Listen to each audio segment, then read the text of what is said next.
个1。好，那如果说我们要查这个滚动的位置啊，我们用的方法是一个叫 scroll 的方法。那它那个 scroll 啊是透过 Window 去触发的 ，Window scroll。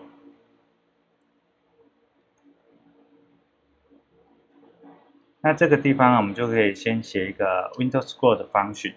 那接下来呢，我们就要去查说，在这个只要滚动就会触发。那这个时候我们可以先下一个 console 来确定说这个 scroll 到底有没有触发。那我们把它打开下面的 console。这个视窗我也独立出来。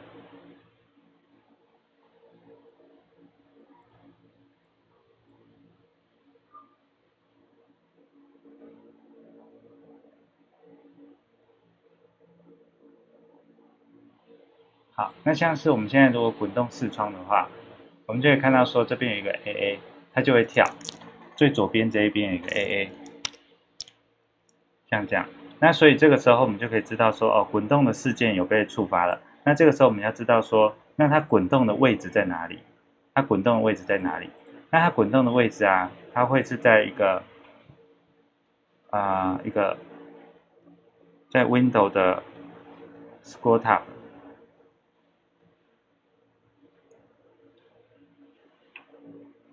好，那这个时候我们再去验证这个值，对不对？你看我现在视窗往下滚的时候，这边的数值就会一直变，这边的数值就会一直变。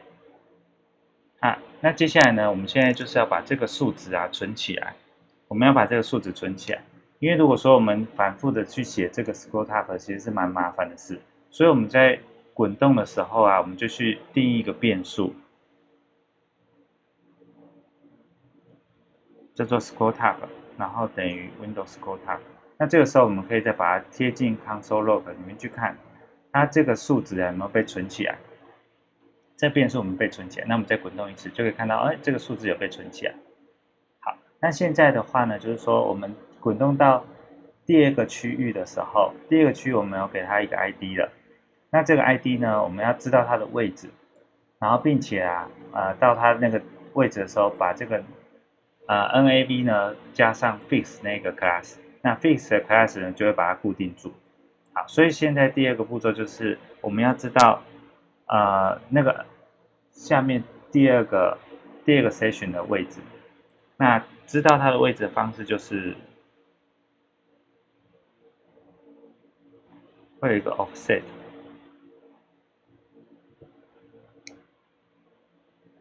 那这个 offset 呢，后面它是一个方法，那方法后面加 tab， 这样就可以把它值取出来。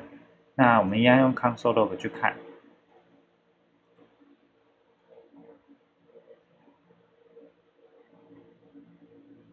现在这个 console log 就会看到两个数值，一个是 scroll tab 的，一个是 main session 的位置。那我们现在再往下滚。好，那看来这边我的写错。offset。这边我少一个点。不对，这边是 ID， 这边是 ID。好，现在这边就有两个数值了。前面这个数值啊，前面这个数值是我滚动的位置。那后面那个数值啊是这个 main session 的位置，那这个 main session 应该现在是这个黄色的区块，所以我往下滚的时候，如果到它那边的话，我们可以对这位置是不是差不多？对，我们一超过的时候，它就差不多712，然后707，所以这个位置是正确的哈。我们可以看到这位置是正确的。好，那现在的话，我一样把这个 main session 的位置把它存起来。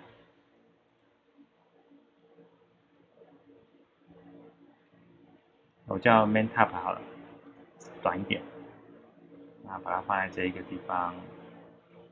所以这边有两个数值，一个是 scroll tab， 那另外一个是 main tab。这边我存档了，那我再把这个连结丢给大家一次。如果比较晚进来的话，可以看。有其他人没有画面吗？有同学看不到画面的吗？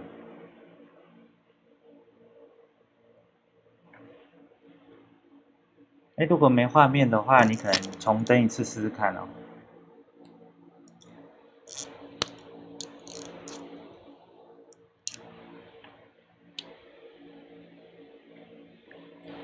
好，到这边大家应该都能理解哈。我们现在的目标就是说，我们在滚动的时候要先知道自己目前的位置，然后接下来要去比对说，我们现在的位置在哪里了。所以这个时候就会用 if 去判断我们现在的位置是不是超过那个 main tab 的位置了。好，那我们把它写一个简单的判断式，就是这个 scroll tab 的位置呢有没有超过这个 main tab？ 那有的话呢，就执行这个括号里面的事件。好，那现在的话，我们可以，其实我们用这个 console log 就可以看到说，它这个到底是有没有超过它，它这个有没有成立？好，那这个时候我们再来写下一个事情，就是把这个 nav 加上 fix 的 class， 然后 add class fix。好，那现在的话就是它滚动到超过这个 main tab 的位置的时候，这个 nav 就会卡住。好，那我们现在往下拉试试看。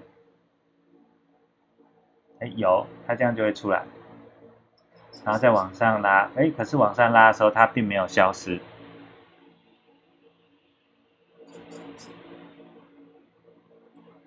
往上拉的时候并没有消失，所以我们这边呢，它如果再回去的时候，它应该要再把它的 fix 这个拿掉，这个 class 拿掉。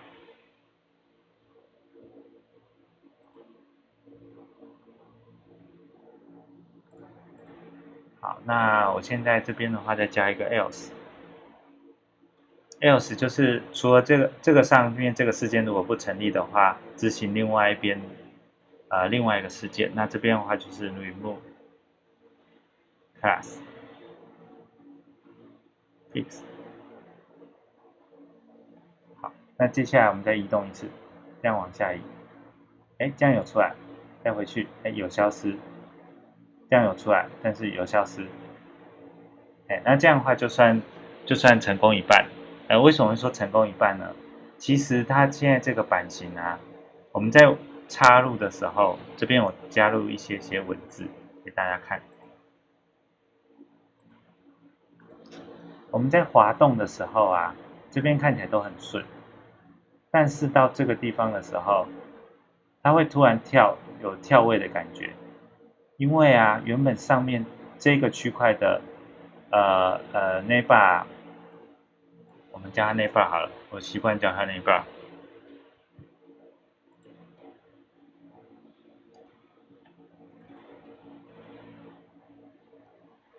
好，现在给它一个名字，因为这个 Navbar 它原本在上面这个位置，它现在跑哪去了？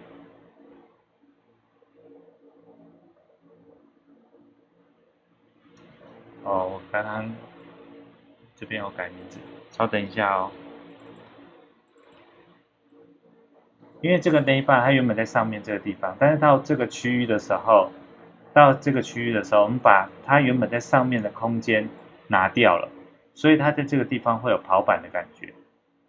所以我们这个时候啊，我们在加入这一段的时候，我们要把上面的空间补回去。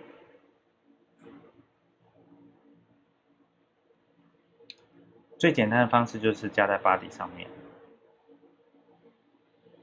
稍等一下，有人的麦克风我关一下。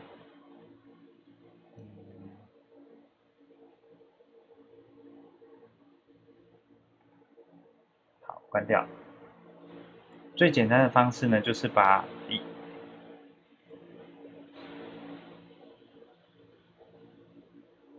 body 补上刚刚那一个高度。那个高度呢，就是这个 nav 的高度。那现在虽然我这边是写死是60 pixel， 我可以直接在这边写60 pixel， 但是其实比较好的方式就是我们把Navbar 这个高度啊，把它取出来。那 Navbar 的高度的取出来方式呢，我再继续用这个 console log 好了。取出来的方式，我把它这边，然后这边插入 Navbar， 然后它会有一个高。那这个高呢要加一个括号。好，那这边的时候，我们在滚动的时候就可以看到说，哦，它的高是60。虽然我知道说我输的是60，但是有时候Navbar的高度会因为比如说我们的内容不同，或者是有人的版型不同，高度会有点变化。那所以这个时候比较好的方式就是我们用 JavaScript 把Navbar 的高度取出来。那取出来之后就是一个 Navbar 的 height 等于一样，我们把这一段贴回去。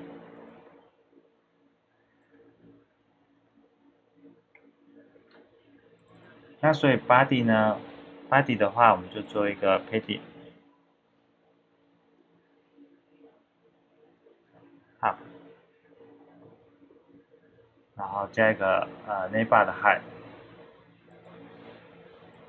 那一样呢，我们在结束之后，我们要把它清除。这样做的话，我们在这边滚动的时候啊，它补上的时候，它比较不会造成错位，会比较顺。我们可以看到下面这一块啊，它是很顺的上来。好，我们把这个改小一点，可能会比较有感觉，把它改成80。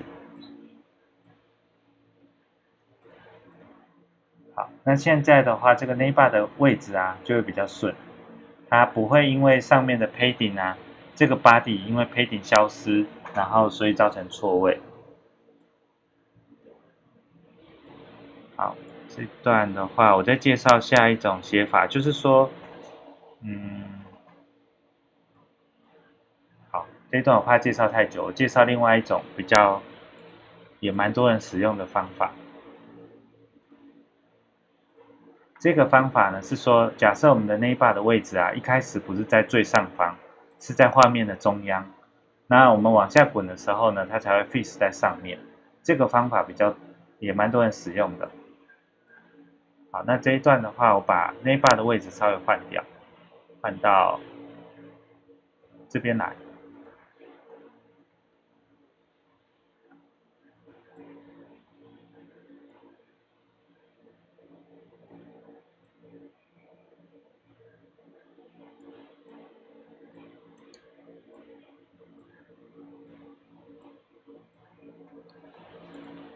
好，现在的话，Navbar的位置在，好，现在它有点发疯了，我先把这一段移掉。我再开一个范例好了，因为怕说等一下有同学要看，我再另外开一个范例。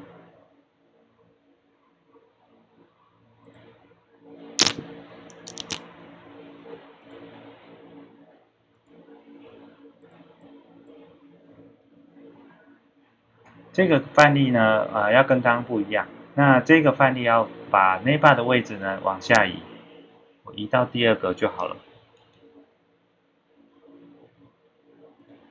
那我们把这边的 if 的事件我们先拿掉，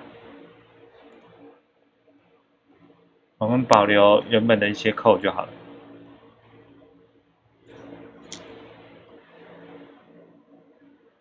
这个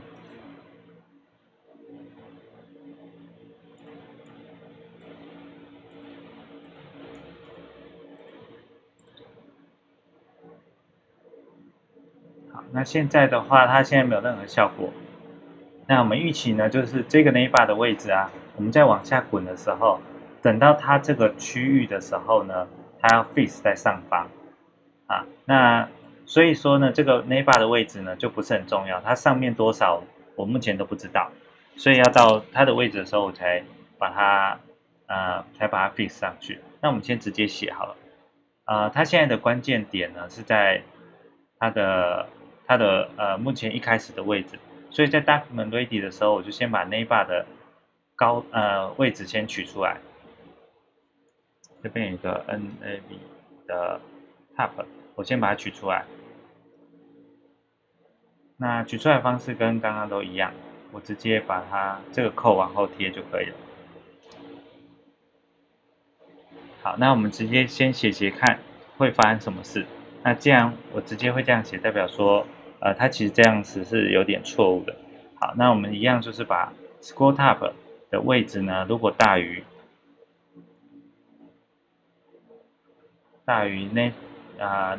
top 的时候呢，我就要把它 fix 在上方。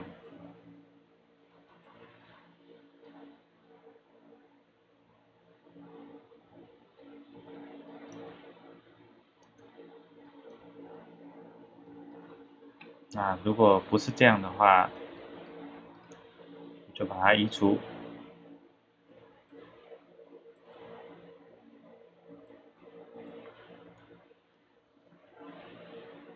好，那我们来滚滚看。哎，看起来好像正常，可是呢，其实我们可以看到它画面跳了一下。有没有看到它画面跳了一下？它没有办法很快的、很顺的滑下去。那原因呢，就是因为它原本这个 Navbar 的位置啊，当我们把它加上 fix 的时候，它错位了，它的空间被移掉了，那导致于它下面的 section 呢往上补上了它的空间。所以这个时候呢，我们要用另外一个方式，就是说我们要保留它原本的 Navbar，那再加一个新的 Navbar 在它上面。那这一段会比较复杂一点，但是做起来会觉得很有成就感，因为它会变得很顺的下去。好，那这边的话呢，做法比较不一样，就是说我们要先把这个 NAV 把它复制起来，就是这个 Navbar 复制起来。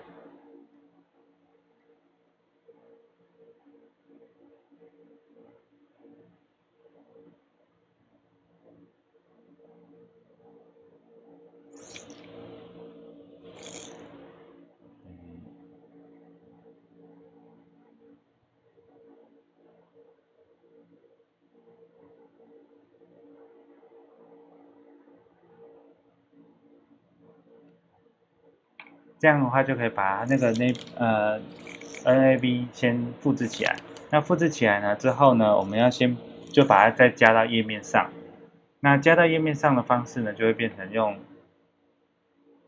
直接用 body 去 append 它就可以了。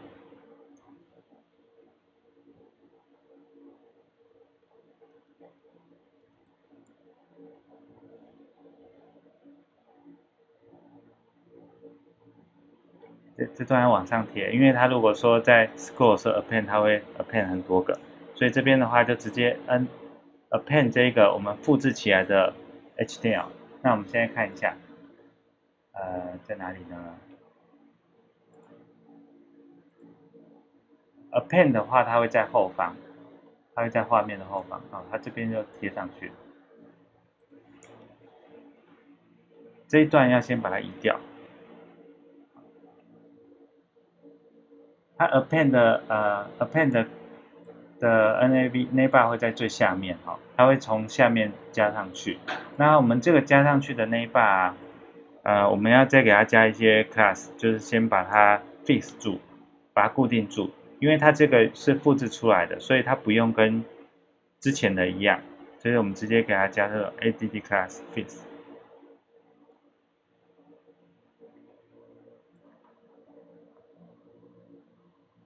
好，现在我们就会看到两个Navbar，一个是原本的，那这个是复制出来，那我们可以看到两个其实一模一样。但是我们一开始呢，这一个我们不显示，我们要等到它 scroll 到这个位置的时候再显示。所以呢，我们这边就直接给它下一个 transform。那 transform 的用意呢，就是它是一个变形的手法。那我们去位移它负100%。那我们看到说它移出去了。那 translate 是它的位移的方法。那 translate 它有一个 x 或 y。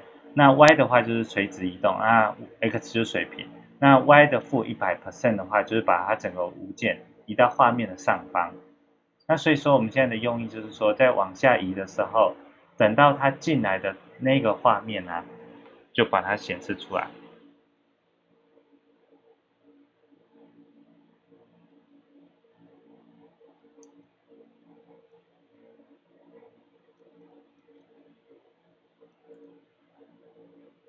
这边的话直接贴上，把它的位置移进来。好，现在在画面外嘛，那现在呢，我们就把它这边的话，它的我们要贴的是这个 Nav HTML 这一个，我们把它贴进来。原本它的这边是贴 class， 那我们把它换掉，换成刚刚我们复制出来的那个变数就可以了。那我们现在再往下移试试看有没有？我们就可以看到说，我们画面往下移的时候啊，那个新产生复制出来的Navbar，它就会固定在这个画面上。